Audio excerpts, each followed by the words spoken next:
ಮತ್ತೊಂದು ಪಾದಯಾತ್ರೆಗೆ ಈಗ ವೇದಿಕೆ ಸಜ್ಜಾಗಿದೆ. ನಿನ್ನೆ ವಿಧಾನಮಂಡಲ ಕಲಾಪವನ್ನು ಅನಿರ್ದಿಷ್ಟಾವಧಿಗೆ ಮುಂದೂಡಿಕೆ ಮಾಡಿದ್ದು ಬಿಜೆಪಿಯವರು ಕೂಡ ನಿನ್ನೆ ಒಂದು ವಿಧಾನಸೌಧದಿಂದ ಲೋಕಭವನದವರೆಗೆ ಕಾಲ್ನಡಿಗೆಯಲ್ಲಿ ಹೋದ್ರು, ಮನವಿಯನ್ನ ಕೊಟ್ಟರು, ವಜಾಗೊಳಿಸಬೇಕು ಅಂತ ಕೇಳಿಕೊಂಡ್ರು, ಮಧ್ಯಪ್ರವೇಶಿಸುವುದಕ್ಕೆ ಆಗ್ರಹಿಸಿದ್ರು. ಇದೆಲ್ಲವೂ ಕೂಡ ರಾಜಕೀಯವಾಗಿ ನಡೀಬೇಕಾಗಿರುವಂತಹ, ಸಾಂವಿಧಾನಿಕವಾಗಿ ನಡೆಯುವಂತಹ ಪ್ರಕ್ರಿಯೆ. ಆದರೆ ಮತ್ತೊಂದು ಕಡೆಯಲ್ಲಿ ಪಾದಯಾತ್ರೆ, ಜನರ ನಡುವೆನೇ ಪಾದಯಾತ್ರೆ ಮಾಡಿ ಒಂದು ಹೋರಾಟವನ್ನು ರೂಪಿಸಿ ಜನಜಾಗೃತಿಯನ್ನು ಮೂಡಿಸಿ ಆ ಮೂಲಕವಾಗಿ ಜನಾಭಿಪ್ರಾಯವನ್ನು ರೂಪಿಸುವಂತಹ ಪ್ರಯತ್ನಕ್ಕೆ ಈಗ ಪ್ರತಿಪಕ್ಷ ಬಿಜೆಪಿ ಕೈ ಹಾಕಿದೆ. ಈ ಹಿಂದೆಯೂ ಕೂಡ ಬಿಜೆಪಿ ಪಾದಯಾತ್ರೆ ಮಾಡಿದೆ, ಜೆಡಿಎಸ್ನವರು ಪಾದಯಾತ್ರೆಯನ್ನು ಮಾಡಿದ್ದಾರೆ. ದಿವಸಗಳು ಎಷ್ಟೇ ಇರಬಹುದು, ಅದೇ ಪಾದಯಾತ್ರೆಯ ಮೇಲೆ ಪಾದಯಾತ್ರೆಗಳು ನಡೀತಾ ಇದ್ದಾವೆ. ಬೆಂಗಳೂರಿನಿಂದ ಮೈಸೂರಿಗೆ ಪಾದಯಾತ್ರೆ, ಬಿಡದಿಯಿಂದ ಬೆಂಗಳೂರಿಗೆ ಪಾದಯಾತ್ರೆ, ಈಗ ರಾಯಚೂರಿನಿಂದ ಬಳ್ಳಾರಿಗೆ ಪಾದಯಾತ್ರೆ. ರಾಯಚೂರನ್ನೇ ಯಾಕೆ ಆಯ್ಕೆ ಮಾಡ್ಕೊಂಡಿದ್ದಾರೆ, ಯಾಕೆ ಬಳ್ಳಾರಿ ಟಾರ್ಗೆಟ್ ಅಂತ ಹೇಳಿದ್ರೆ, ಬಹಳ ಮುಖ್ಯವಾಗಿ ಈ ಒಂದು ಪಾದಯಾತ್ರೆಗೆ ಆಯ್ಕೆ ಮಾಡ್ಕೊಂಡಿರ್ತಕ್ಕಂಥ ರೂಟನ್ನು ನಾವು ಗಮನಿಸಬೇಕು. ಇವು ಬಹಳ ದೊಡ್ಡ ಮಟ್ಟದಲ್ಲಿ ವಾಲ್ಮೀಕಿ ಸಮುದಾಯದ ಬಾಹುಳ್ಯ ಇರತಕ್ಕಂತಹ ಮತಕ್ಷೇತ್ರಗಳ ವ್ಯಾಪ್ತಿಯಲ್ಲಿ ಪಾದಯಾತ್ರೆಯನ್ನು ನಡೆಸಬೇಕು. ಆ ಮೂಲಕ ಯಾವ ಕಲ್ಯಾಣ ಕರ್ನಾಟಕ ಭಾಗದಲ್ಲಿ ಬಿಜೆಪಿಗೆ ಹೆಚ್ಚಿನ ಬಲ ಇಲ್ವೋ ಆ ಭಾಗದಲ್ಲಿ ಬಲ ತುಂಬಬೇಕು. ಈ ನಿಟ್ಟಲ್ಲೂ ಕೂಡ ಭಾರತೀಯ ಜನತಾ ಪಕ್ಷ ವ್ಯವಸ್ಥೆಯೊಂದನ್ನು ರೂಪಿಸ್ತಾ ಇದೆ. ಅದಕ್ಕೆ ಬೇಕಾದಂಥ ಜನಾಭಿಪ್ರಾಯ ರೂಪಿಸುವುದಕ್ಕೆ ಮುಂದಾಗ್ತಾ ಇದೆ. ಕಾಂಗ್ರೆಸ್ ಸರ್ಕಾರದ ವಿರುದ್ಧ ಮತ್ತೊಂದು ಮೈತ್ರಿ ಯುದ್ಧಕ್ಕೆ ಈಗ ವೇದಿಕೆ ಸಜ್ಜಾಗ್ತಾ ಇರುವಂಥದ್ದು. ಇದು ಮೈತ್ರಿ ಯುದ್ಧ, ಇದಕ್ಕೆ ಬೇಕಾದಂತಹ ವೇದಿಕೆ ಸಜ್ಜಾಗ್ತಾ ಇದೆ. ಮುಡಾ ಮಾದರಿಯಲ್ಲೇನೆ ಈಗ ವಾಲ್ಮೀಕಿ ನಿಗಮದ ವಿರುದ್ಧ ಹೋರಾಟವನ್ನ ಮಾಡುವಂಥದ್ದು, ವಾಲ್ಮೀಕಿ ನಿಗಮದಲ್ಲಿ ಆಗಿರುವಂತಹ ಹಗರಣದ ವಿರುದ್ಧ ಹೋರಾಟವನ್ನು ನಡೆಸೋದಕ್ಕೆ ಈಗ ಮುಂದಾಗ್ತಾ ಇದ್ದಾರೆ. ವಿಶೇಷವಾಗಿ ಸೆಪ್ಟೆಂಬರ್ 1ರಿಂದ ರಾಯಚೂರಿನಿಂದ ಆರಂಭ ಆಗುತ್ತೆ ಈ ಒಂದು ಪಾದಯಾತ್ರೆ. ಅಲ್ಲಿಂದ ರಾಯಚೂರು ಜಿಲ್ಲೆಯಿಂದ ಶುರುವಾಗುವಂತಹ ಪಾದಯಾತ್ರೆ ಬಳ್ಳಾರಿವರೆಗೆ ಬಂದು ತಲುಪುತ್ತೆ. ಪಾದಯಾತ್ರೆಯನ್ನು ನಡೆಸೋದಕ್ಕೆ ತೀರ್ಮಾನವನ್ನು ಕೈಗೊಂಡಿದ್ದಾರೆ. ಆದರೆ ಈ ಪಾದಯಾತ್ರೆಯ ರೂಪುರೇಷೆ ಹೇಗೆ, ಯಾವ ಸ್ವರೂಪದಲ್ಲಿ ನಡೆಯುತ್ತೆ, ಇವೆಲ್ಲವನ್ನು ಕೂಡ ಗಮನಿಸಬೇಕು. ಯಾಕಂದ್ರೆ ಇದು ಬಹಳ ಮುಖ್ಯವಾಗಿ ಕಲ್ಯಾಣ ಕರ್ನಾಟಕ ಭಾಗದಲ್ಲಿ ಭಾರತೀಯ ಜನತಾ ಪಕ್ಷ ಯಾವ ಸ್ವರೂಪದಲ್ಲಿ ಕಾಂಗ್ರೆಸ್ನ ವಿರುದ್ಧ ಜನಾಭಿಪ್ರಾಯವನ್ನು ರೂಪಿಸೋದಕ್ಕೆ ಸಾಧ್ಯ ಆಗುತ್ತೆ ಅನ್ನುವಂತಹ ನಿಟ್ಟಿನಲ್ಲಿ ಬಹಳ ಚಾಲೆಂಜಿಂಗ್ ಆಗಿರ್ತಕ್ಕಂತಹ ಪಾದಯಾತ್ರೆ. ಯೋಜನೆ ಮತ್ತು ಸಾಂಖ್ಯಿಕ ಸಚಿವರಾಗಿರುವಂತಹ ಬಿ ನಾಗೇಂದ್ರ ಅವರ ರಾಜೀನಾಮೆಯೇ ಈ ಒಂದು ಪಾದಯಾತ್ರೆಯ ಪ್ರಮುಖ ಅಜೆಂಡಾ. ಯೋಜನೆ ಮತ್ತು ಸಾಂಖ್ಯಿಕ ಸಚಿವರಾಗಿರುವಂತಹ ಬಿ ನಾಗೇಂದ್ರ ಅವರ ರಾಜೀನಾಮೆಯನ್ನ ಪಡ್ಕೊಳ್ಬೇಕು ಅನ್ನುವಂತಹ ಬಿಗಿಪಟ್ಟನ್ನು ಹಿಡಿದು ಈ ಪಾದಯಾತ್ರೆಯನ್ನು ನಡೆಸಲಾಗ್ತಾ ಇದೆ. ಬಹಳ ವಿಶೇಷವಾಗಿ ಅಧಿವೇಶನದ ಒಳಗಿನ ಹೋರಾಟದ ಬಳಿಕ ಇದೀಗ ಪಾದಯಾತ್ರೆಯ ಪರ್ವ ಶುರುವಾಗ್ತಾ ಇರುವಂಥದ್ದು, ಪಾದಯಾತ್ರೆಯ ಪರ್ವ ತೆರೆದುಕೊಳ್ತಾ ಇರುವಂಥದ್ದು. ಇದಕ್ಕಾಗಿ ಈ ಹೋರಾಟವನ್ನು ರೂಪಿಸ್ತಾ ಇದ್ದಾರೆ. ನಾಗೇಂದ್ರ ರಾಜೀನಾಮೆಗಾಗಿ ಪಾದಯಾತ್ರೆಯ ವ್ಯೂಹವನ್ನ ಈಗ ಮೈತ್ರಿ ನಾಯಕರು ಹೆಣೆದಿದ್ದಾರೆ. ಇದು ಬಿಜೆಪಿಯ ನೇತೃತ್ವದಲ್ಲಿ ನಡೆಯುವಂತಹ ಹೋರಾಟ. ಈ ಹಿಂದೆ ನಡೆದಿರುವಂಥದ್ದು ಜೆಡಿಎಸ್ನ ನೇತೃತ್ವದ ಪಾದಯಾತ್ರೆ. ಆದರೆ ಇದು ಮತ್ತೊಂದು ಪಾದಯಾತ್ರೆ. ಈ ಪಾದಯಾತ್ರೆ ಇದು ಬಿಜೆಪಿ ನೇತೃತ್ವದ ಪಾದಯಾತ್ರೆ. ಇಲ್ಲಿ ಮುಡಾ ಮಾದರಿಯಲ್ಲೇ ಮೈತ್ರಿ ನಾಯಕರು ಅತಿದೊಡ್ಡ ಪಾದಯಾತ್ರೆಯನ್ನ ಘೋಷಣೆ ಮಾಡಿದ್ದಾರೆ. ಇವತ್ತು ಅತಿದೊಡ್ಡ ಪಾದಯಾತ್ರೆಯನ್ನ ಘೋಷಣೆ ಮಾಡಿದ್ದಾರೆ. ಇದು ಮೂಡಾ ಪಾದಯಾತ್ರೆಗೆ ಹೋಲಿಕೆ ಮಾಡಿದರೆ ಅದಕ್ಕಿಂತಲೂ ಕೂಡ ಹೆಚ್ಚು ವಿಸ್ತೀರ್ಣದ ಪಾದಯಾತ್ರೆ ಇದು. ಯಾಕಂದ್ರೆ ಬೆಂಗಳೂರು ಟು ಮೈಸೂರು ಹೋಗಿದ್ದಂತಹ ಪಾದಯಾತ್ರೆ 120-130 ಕಿಲೋಮೀಟರ್ನ ಪಾದಯಾತ್ರೆ ಅದಾಗಿತ್ತು. ಆದರೆ ಇದು 190 ಕಿಲೋಮೀಟರ್ ವರೆಗೆ ನಡೆಯುವಂತಹ ಪಾದಯಾತ್ರೆ. ಬಿಜೆಪಿಯ ಘೋಷಣೆ ಮಾಡಿದ ಪಾದಯಾತ್ರೆಗೆ ಜೆಡಿಎಸ್ ಕೂಡ ಬೆಂಬಲವನ್ನ ವ್ಯಕ್ತಪಡಿಸ್ತಾ ಇದೆ. ಇದು ಜೋಡಿಯಾಗಿ ನಡೆಯುವಂತಹ ಪಾದಯಾತ್ರೆ ಒಂದು ಭಾಗ. ಆದರೆ ವಿಶೇಷವಾಗಿ ಈ ಜೋಡಿ ಪಾದಯಾತ್ರೆಯಲ್ಲಿ ಬಿಜೆಪಿಯ ನಾಯಕರುಗಳೇನೇ ನೇತೃತ್ವವನ್ನು ವಹಿಸಿಕೊಳ್ತಾರೆ. ಯಾವ ಸ್ವರೂಪದಲ್ಲಿರುತ್ತೆ ಪಾದಯಾತ್ರೆ ಅನ್ನೋದನ್ನು ನಾವು ಗಮನಿಸಬೇಕು. ವಿಶೇಷವಾಗಿ ಸೆಪ್ಟೆಂಬರ್ 1ರಿಂದ 10ರವರೆಗೆ ನಡೆಯಲಿರುವಂತಹ ಪಾದಯಾತ್ರೆ ಇದು. ಸೆಪ್ಟೆಂಬರ್ 1ರಿಂದ 10ರವರೆಗೆ ನಡೆಯುವಂತಹ ಪಾದಯಾತ್ರೆ. ಆ ಪಾದಯಾತ್ರೆಗೆ ಬೇಕಾದ ರೂಟ್ ಮ್ಯಾಪ್ ಅನ್ನು ಈಗಾಗಲೇ ಭಾರತೀಯ ಜನತಾ ಪಕ್ಷ ರೆಡಿ ಮಾಡಿಕೊಂಡಿದೆ. ಎಲ್ಲಿಂದ ಎಲ್ಲಿ ತನಕ ಸಾಗಬೇಕು ಅನ್ನುವಂತಹ ನಿಟ್ಟಿನಲ್ಲಿ ಪಾದಯಾತ್ರೆಯನ್ನ ರೂಪಿಸಿದ್ದಾರೆ. ವಿಶೇಷವಾಗಿ ರಾಯಚೂರಿನಿಂದ ಶುರುವಾಗುತ್ತೆ. ರಾಯಚೂರು ಜಿಲ್ಲೆಯಿಂದ ಶುರುವಾಗುವಂತಹ ಈ ಪಾದಯಾತ್ರೆ ಬಳ್ಳಾರಿವರೆಗೂ ಕೂಡ ನಡೆಯುತ್ತೆ. ಬಳ್ಳಾರಿವರೆಗೂ ನಡೆಯುವಂತಹ ಪಾದಯಾತ್ರೆ 190ರಿಂದ 200 ಕಿಲೋಮೀಟರ್ ವರೆಗೆ ಈ ಪಾದಯಾತ್ರೆಯನ್ನ ಮಾಡೋದಕ್ಕೆ ಈಗ ಬಿಜೆಪಿ ನಾಯಕರು ನಿರ್ಧರಿಸಿದ್ದಾರೆ. ಆದರೆ ಇದರ ನೇತೃತ್ವವನ್ನ ಯಾವ ಸ್ವರೂಪದಲ್ಲಿ, ರಾಜ್ಯ ನಾಯಕರ ನೇತೃತ್ವದಲ್ಲಿ ನಡೆಯುತ್ತಾ ಇದು ಅನ್ನುವಂತಹ ಪ್ರಶ್ನೆ ಇದ್ದೇ ಇದೆ. ಬಿಜೆಪಿ ಜೆಡಿಎಸ್ ನಾಯಕರು ಪಾದಯಾತ್ರೆಯಲ್ಲಿ ಹೆಜ್ಜೆ ಹಾಕ್ತಾರೆ. ಆದರೆ ಇದು ವಿಜೇಂದ್ರ ಅಥವಾ ಆರ್ ಅಶೋಕ್ ಅವರ ನೇತೃತ್ವದಲ್ಲಿ, ಹೇಗೆ ಸಿದ್ದರಾಮಯ್ಯನವರ ನೇತೃತ್ವದಲ್ಲಿ ಬೆಂಗಳೂರು ಟು ಬಳ್ಳಾರಿ ಪಾದಯಾತ್ರೆ ನಡೀತು, ಸಿದ್ದರಾಮಯ್ಯನವರ ನೇತೃತ್ವದಲ್ಲಿ ಆಗ ಕೆಪಿಸಿಸಿ ಅಧ್ಯಕ್ಷರಾಗಿದ್ದಂತಹ ಆರ್ ವಿ ದೇಶಪಾಂಡೆ, ಆಗಿನ ವರ್ಕಿಂಗ್ ಪ್ರೆಸಿಡೆಂಟ್ ಆದಂತಹ ಡಿ ಕೆ ಶಿವಕುಮಾರ್, ಮೇಲ್ಮನೆಯ ಪ್ರತಿಪಕ್ಷ ನಾಯಕಿಯಾಗಿದ್ದಂತಹ ಮೋಟಮ್ಮ, ಇವರುಗಳ ನೇತೃತ್ವದಲ್ಲಿ ಅವತ್ತು ಪಾದಯಾತ್ರೆಯನ್ನ ಅತಿ ದೂರದ ಒಂದು ಪಾದಯಾತ್ರೆಯನ್ನ ಕಾಂಗ್ರೆಸ್ನವರು ನಡೆಸಿದ್ರು. ಆದರೆ ಇಲ್ಲಿ ವಿಜೇಂದ್ರ ಅಥವಾ ಆರ್ ಅಶೋಕ್ ಅವರು ಪಾದಯಾತ್ರೆನ ಲಾಂಚ್ ಮಾಡೋದಕ್ಕೆ ಹೋಗ್ತಾ ಇದ್ದಾರೆ. ಆದರೆ ಬಿ ಶ್ರೀರಾಮುಲು ಮತ್ತು ಜನಾರ್ದನ ರೆಡ್ಡಿ ಅವರ ನೇತೃತ್ವದಲ್ಲಿ ನಡೆಯುತ್ತೆ. ಇದನ್ನ ಸ್ಥಳೀಯ ನಾಯಕರುಗಳ ನೇತೃತ್ವಕ್ಕೆ ಕೊಟ್ಟಿದ್ದಾರೆ. ಸ್ಥಳೀಯ ನಾಯಕರುಗಳು ಅಂದ್ರೆ ಅಫ್ಕೋರ್ಸ್ ಅವರು ರಾಜ್ಯ ನಾಯಕರುಗಳೇ ಅವರಿಬ್ಬರು ಕೂಡ. ಆದರೆ ಈ ಹೋರಾಟದ ನೇತೃತ್ವವನ್ನ ಬಳ್ಳಾರಿಯ ನಾಯಕರುಗಳ ಕೈಗೆ ಈಗ ಕೊಟ್ಟಿರುವಂಥದ್ದು ಬಿಜೆಪಿ. ಉದ್ಘಾಟನೆ ಮತ್ತು ಸಮಾರೋಪಕ್ಕೆ ಕೇಂದ್ರ ಸಚಿವರು ಬಲವನ್ನು ತುಂಬುತ್ತಾರೆ. ಹಾಗೆ ಬೇರೆ ಬೇರೆ ನಾಯಕರುಗಳು ಬೇರೆ ಬೇರೆ ದಿವಸಗಳಲ್ಲಿ ಪಾದಯಾತ್ರೆ ನಡೆಸ್ತಾರೆ. ಅಂದರೆ ಬಿಜೆಪಿಯ ಎಲ್ಲಾ ನಾಯಕರುಗಳು ಕೂಡ ಪಾದಯಾತ್ರೆಯಲ್ಲಿ ಭಾಗಿಯಾಗ್ತಾ ಇಲ್ಲ. ಪ್ರಹ್ಲಾದ್ ಜೋಶಿ, ಕುಮಾರಸ್ವಾಮಿ ಇವರೆಲ್ಲರೂ ಕೂಡ ಈ ಒಂದು ಪಾದಯಾತ್ರೆ ಉದ್ಘಾಟನೆಯಲ್ಲಿ ಮತ್ತು ಸಮಾರೋಪದಲ್ಲಿ ಭಾಗಿಯಾಗೋದಕ್ಕೆ ಬೇಕಾದಂಥ ಪ್ಲಾನ್ ಅನ್ನ ರೂಪಿಸಿದ್ದಾರೆ. ಹಾಗಾದ್ರೆ ಈ ಪಾದಯಾತ್ರೆ ಅಜೆಂಡಾ ಏನು? ಇದರಲ್ಲಿರುವಂಥದ್ದು ಬಹಳ ಮುಖ್ಯವಾಗಿರುವಂತಹ ಅಜೆಂಡಾ ಅಂದ್ರೆ ವಿರೋಧಿ ಸರ್ಕಾರದ ವಿರುದ್ಧ ಜನಜಾಗೃತಿಯನ್ನು ಮೂಡಿಸಬೇಕು ಅಂತೇಳಿ. ಜನವಿರೋಧಿ ಸರ್ಕಾರದ ವಿರುದ್ಧ ಜನಜಾಗೃತಿಯನ್ನು ಮೂಡಿಸಬೇಕು ಅನ್ನುವಂಥದ್ದು ಬಿಜೆಪಿಯವರ ಪ್ರಮುಖ ಉದ್ದೇಶ. ಬಡವರು, ರೈತರು, ಯುವಕರ ವಿರೋಧಿ ಸರ್ಕಾರ ಅಂತ ಈ ವಿಚಾರದಲ್ಲಿ ಅವರು ಪ್ರಸ್ತಾಪವನ್ನು ಮಾಡಿಕೊಂಡು ಹೋಗೋರಿದ್ದಾರೆ.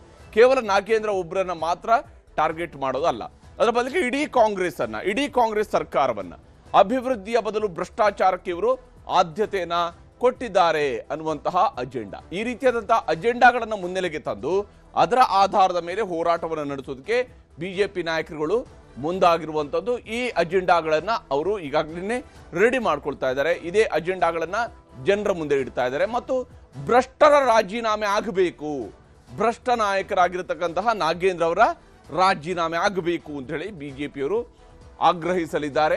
ಹಿಂದೆಯೂ ಕೂಡ ಬಳ್ಳಾರಿ ಪಾದಯಾತ್ರೆ ನಡೆದಿತ್ತಲ್ಲ, ಅವಾಗ ಇದೇ ರೆಡ್ಡಿ ಬ್ರದರ್ಸ್ ವಿರುದ್ಧದ ಪಾದಯಾತ್ರೆ ಆಗಿದ್ದಿತ್ತು. ಅವತ್ತು ಪಾದಯಾತ್ರೆ ನೇತೃತ್ವ ವಹಿಸಿದಂಥವ್ರು ಸಿದ್ದರಾಮಯ್ಯನವರು. ಅವತ್ತು ಇದೇ ಜನಾರ್ದನ್ ರೆಡ್ಡಿ, ಇದೇ ಶ್ರೀರಾಮುಲು ಇವರುಗಳನ್ನ ಗುರಿಯಾಗಿಸಿಕೊಂಡು ಪಾದಯಾತ್ರೆ ನಡೆಸಿತು. ಶ್ರೀರಾಮುಲು ಅವರ ಪಾಲಿಗೆ ಅವರು ಈ ಹಿಂದೆ ಒಂದು ಪಾದಯಾತ್ರೆ ನಡೆಸಿದ್ದಾರೆ. ಬಳ್ಳಾರಿ ಟು ಬೆಂಗಳೂರು ಪಾದಯಾತ್ರೆಯನ್ನು ನಡೆಸಿದ್ದಾರೆ. ಅವರು ಬಳ್ಳಾರಿಯಿಂದ ಬೆಂಗಳೂರಿಗೆ ಪಾದಯಾತ್ರೆ ನಡೆಸಿದ್ದಾರೆ.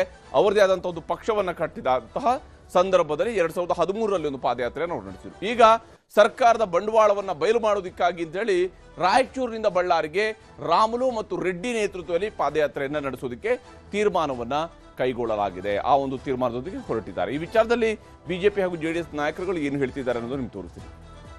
1ನೇ ತಾರೀಕಿಂದ 10ನೇ ತಾರೀಕುವರೆಗೂ ಒಂದು ಬೃಹತ್ ಪಾದಯಾತ್ರೆಯನ್ನ ನಾವು ಹಮ್ಮಿಕೊಂಡಿದ್ದೇವೆ.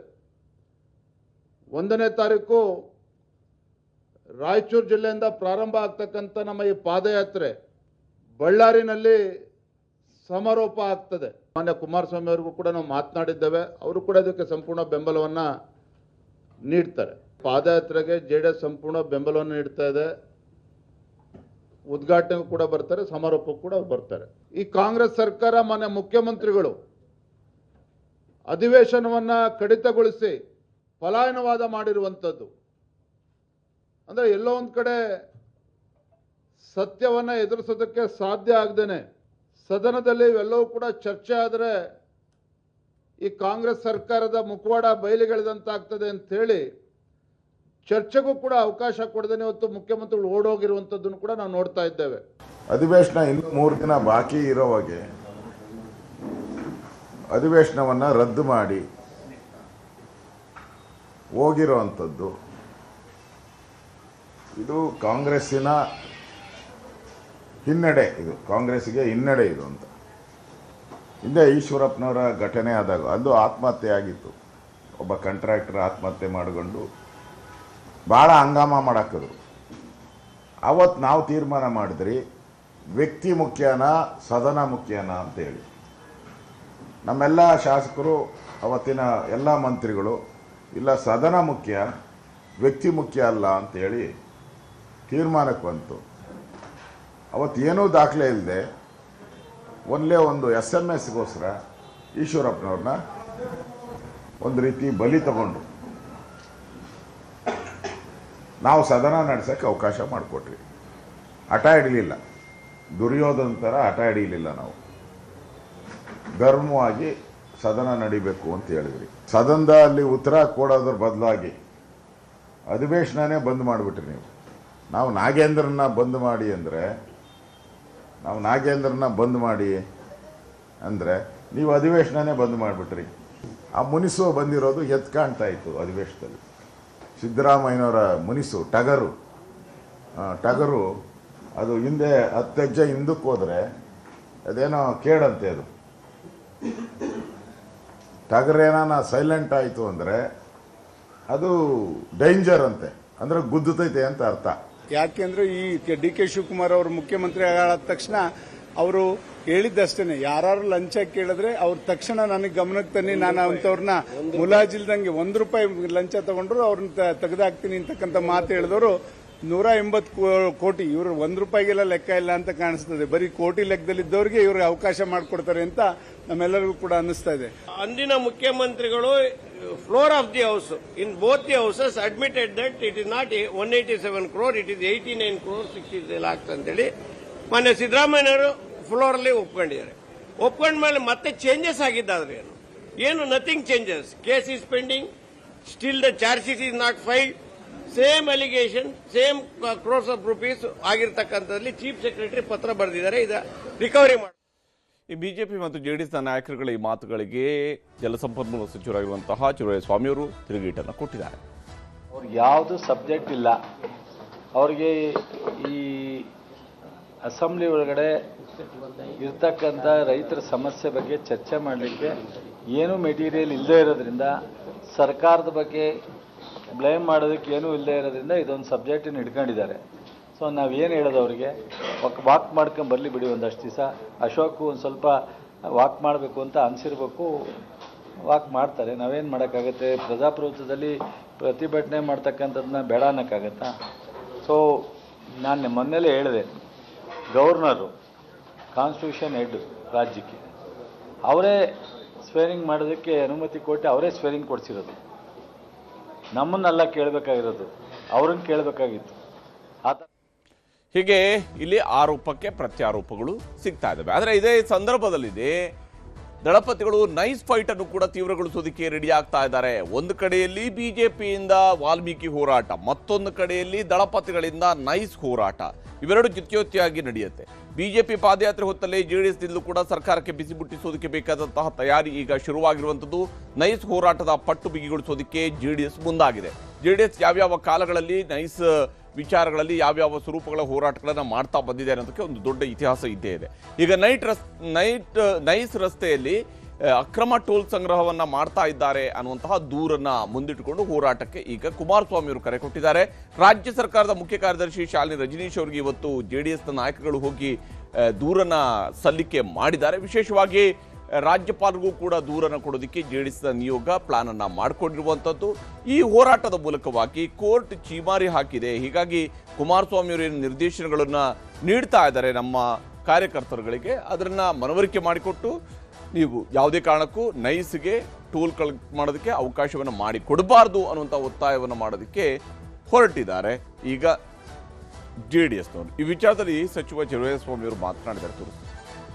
ಈ 3.5 ವರ್ಷದಲ್ಲಿ ಅವ್ರು ದಾಖಲೆ ಬಿಡುಗಡೆ ಮಾಡ್ತೀನಿ ಅಂತ ಅಂದಂತ ಯಾವ್ದಾದ್ರು ಒಂದು ದಾಖಲೆ ಬಿಡುಗಡೆ ಆಗಿದ್ರೆ ನಾವು ಇದ್ರ ಬಗ್ಗೆ ಬಿಡುಗಡೆ ಮಾಡ್ತಾರೆ ಅಂತ ನೀವು ನೆಂಬೋದು, ನಾವು ನೆಂಬೋದು. ಯಾವುದು ಬಿಡುಗಡೆ ಆಗಿಲ್ವಲ್ಲ. ಈಗ ನೈಸ್ ಕಂಪ್ನಿ ಅವ್ರು ಇಷ್ಟು ವರ್ಷ ನಡೆಸ್ಕೊಂಡ್ ಬಂದಿದ್ದಾರೆ. ಅವ್ರೀಗ ಮಾರ್ತಾರ ಅಥವಾ ಬೇರೆಯವ್ರು ವಹಿಸ್ಕೋತಾರ, ಬೇರೆಯವ್ರು ಚಾರ್ಜ್ ತಗೋತಾರ?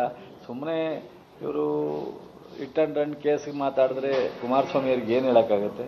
ಕುಮಾರಸ್ವಾಮಿ ಅವರು ನಾನು ಮೊನ್ನೆಲ್ಲೇ ಹೇಳ್ದಂಗೆ ತಿಂಗಳಲ್ಲಿ 20 ದಿವಸ ಮಿನಿಮಮ್ 20 days ಕ್ಯಾಬಿನೆಟ್ಗೆ ಹೋಗ್ತಾರೋ ಇಲ್ಲೋ ಗೊತ್ತಿಲ್ಲ ನನಗೆ. ಪ್ರತಿ ವಾರ ಕ್ಯಾಬಿನೆಟ್ ಇದೆಯಲ್ಲ, ಅದಕ್ಕೆ ಹೋಗ್ತಾರೋ ಇಲ್ಲೋ ಗೊತ್ತಿಲ್ಲ. ಪ್ರತಿ ದಿವಸ ಬೆಂಗಳೂರಿನಲ್ಲಿ ಒಂದು ಪ್ರೆಸ್ ಮೀಟ್ ಇರುತ್ತೆ. ಹೀಗೆ ಇಲ್ಲಿ ಒಂದು ಕಡೆಯಲ್ಲಿ ಪಾದಯಾತ್ರೆ, ಮತ್ತೊಂದು ಕಡೆಯಲ್ಲಿ ನೈಸ್ ಹೋರಾಟ. ಈ ಎರಡೂ ಹೋರಾಟದ ಮೂಲಕವಾಗಿ ಸರ್ಕಾರದ ವಿರುದ್ಧ ಜನಾಭಿಪ್ರಾಯವನ್ನು ರೂಪಿಸಬೇಕು ಅನ್ನೋದು ಪ್ರತಿಪಕ್ಷಗಳು ಮಾಡ್ತಾ ಇರುವಂತಹ ತಯಾರಿ. ಆ ತಯಾರಿಯನ್ನ ಮಾಡ್ಕೊಳ್ತಿದ್ರೆ ಅದಕ್ಕೆ ಹೋರಾಟವನ್ನು ರೂಪಿಸ್ತಾ ಇದ್ದಾರೆ. ಇದೆಲ್ಲವೂ ಕೂಡ ಯಾವ ಸ್ವರೂಪದಲ್ಲಿ ಸಾಗುತ್ತೆ ಮುಂದಕ್ಕೆ ಅನ್ನೋದನ್ನ ನೋಡಬೇಕು.